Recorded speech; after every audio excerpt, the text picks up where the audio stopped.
Have you ever played one of those games you just know you're going to have to explain for the rest of your life?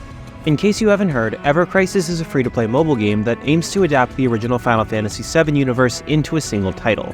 This includes, chronologically, The First Soldier, Before Crisis, a Japan-only feature phone game that predates smartphones and thus never made it to America, Crisis Core, Final Fantasy VII, Dirge of Cerberus, and Advent Children. Given that The First Soldier's storyline is entirely original, it may include more content, such as the various novellas released around the game. This does mean that the game is not necessarily canon to the newer remake universe aside from the prequel content. Indeed, it's very likely that nothing in Ever Crisis is going to be particularly meaningful to the remake trilogy. Instead, this title aims to tell the entire original story with a few nice additions. The game is launching with the beginning of Final Fantasy VII up to the party leaving Midgar, the beginning of Crisis Core, up through the mission to Wutai, and the first part of the First Soldier original storyline. Before we get into the review, we'd like to thank our Patreon supporters for making this possible. Please take a second to check out patreon.com/noisypixel to support independent game journalism.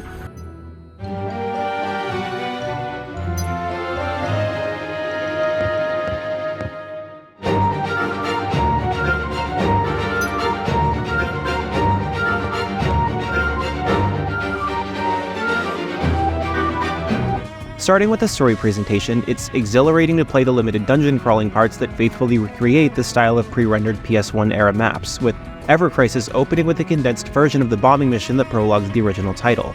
There are random encounters, chests to open, and all maps are created from scratch rather than being upscaled from the original assets. The updated versions of the chibified field models are also a nice bonus. The first real frustration of the game comes in just how far down the dungeon crawling has been cut. Obviously, the Crisis Core section currently only covers one area from the original title, but from Final Fantasy VII, the game glosses over Mako Reactor 5, the Midgar Sewer, the train graveyard, and the climb to the Sector 7 plate, with none of them being explorable. The other major issue that most will have with Ever Crisis does not take long to appear, so I will address it in full here. This is a gacha-based freemium mobile game, so it will frequently ask you to put money into it. I've honestly found it pretty easy not to be tempted. Every single draw I've done, even with the basic tickets, has yielded at least one max rarity item, and nearly everything else you'd be buying can be grinded for instead without too much fuss. It's also much more straightforward than in Square Enix's other high-budget title, War of the Visions, because the only currencies are free crystals, blue, paid crystals, red, and gil. Crystals are for exchanging or doing gacha pulls, and gil is spent on weapon upgrades. The random gacha rolls are for weapons, as all the characters are given to you as you reach them in the story mode. However, having abysmal luck with your pulls will result in you needing to put in a little bit of extra legwork to keep characters without high-tier weapons from holding your party back. Given enough time and patience, you can upgrade lower rarity weapons into their higher power forms. Once you enter combat, Ever Crisis transitions into a much more remake-flavored graphical style, which looks exceptionally impressive on mobile phones that can handle ultra settings. You control just your lead party member, as in Remake, through an adaptation of the active time battle system where each equipped ability, determined by which weapons and material you've got on, costs a certain amount of the ever-filling action bar. The game also has you switching back and forth between attack and defense stances to either deal or save yourself from huge damage. Of course, being a grind-heavy mobile game, there is also a double speed and auto battle mode, and the player is encouraged to take advantage of this if the party is comfortably strong enough to take on whatever challenge the player attempts. The auto battle is reasonably competent, but I noticed it's actually been made worse since the beta. It no longer applies buffs, so it's basically useless to give your computer-controlled friends any buff materia. They'll heal just fine, but a barrier is completely wasted. As for the story, the only one here really worth getting into is the First Soldier plot, as it's the only original content at launch. This prequel tale takes place roughly 15 years before the main title and introduces a new trio of soldier operatives. Glenn is the hot-headed himbo leader, Matt is the reserved analytical engineer, and Lucia is the professional presence that glues the squad together. The characters are basic but definitely effective, and you get to spend a fair amount of time with them as their mission goes off the rails at every possible point.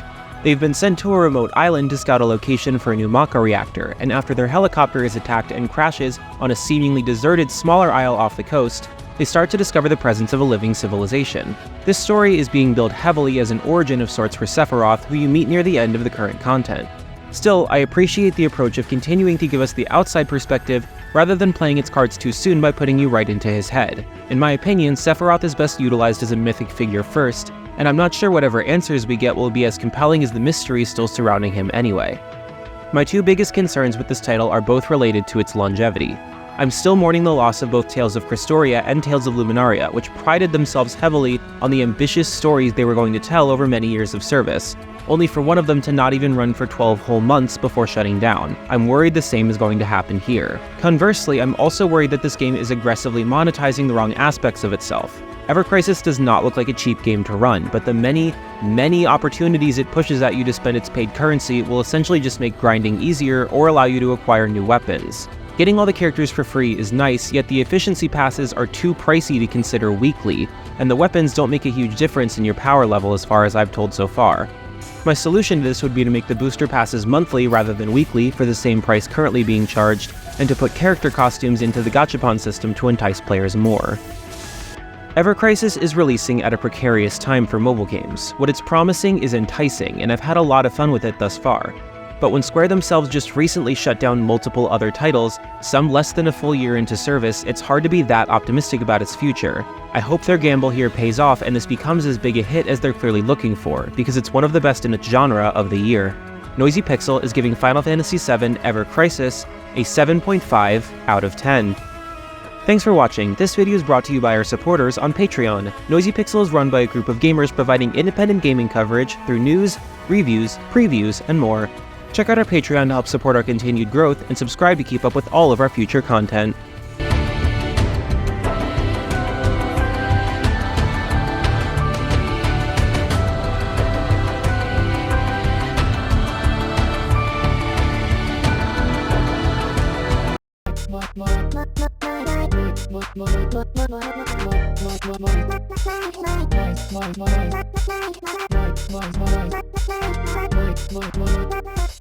Noisy Pixel.